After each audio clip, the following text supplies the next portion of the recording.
Part 6 of making a Halo Infinite cosplay. Today I'm going to show you how to rig leg armor. There's quite a few ways to do this, but this is the method that I chose. I use basic nylon webbing to do all my rigging. I start with taking quite a long piece and draping it over the opposite shoulder of the leg armor just to see if it's long enough.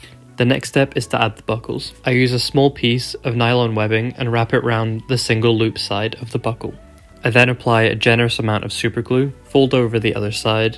I like to use the super glue lid to hold the parts down and spray it with activator. The activator makes the super glue drying time accelerate, so I don't have to stand around for a couple minutes. Next, we prep the surface by sanding it with 80 grit sandpaper. Then you can glue the nylon webbing to the armor. I also glue one side of the long nylon webbing to the back of the armor. Next, get your Spartan to put on the leg armor and we can adjust the length by sliding the nylon webbing through the buckle. Once I'm happy with the length, I will add a pin through the nylon webbing so it stays in place when we remove the armor. Ideally, I would have used safety pins, but I didn't have any on me. Once the armor's off, I apply super glue and activator to lock that nylon webbing in place.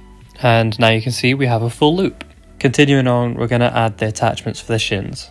It's basically the same methods where we attach the buckles with nylon to one part of the armor and the nylon webbing to the other side of the armor. The next step is to put the armor on and make sure it sits nicely when you're wearing it. Unfortunately, my camera ran out of battery and I didn't realize until we finished. So I came back the next day and here is the finished leg armor. You can see where I've attached the buckles and how it all sits. Again, this is one way to rig leg armor. There are plenty of other ways to do this and you can find them online. So that's the end of the video. If you enjoyed it or found it useful, leave a like and share it. And if you got any questions, leave them in the comments.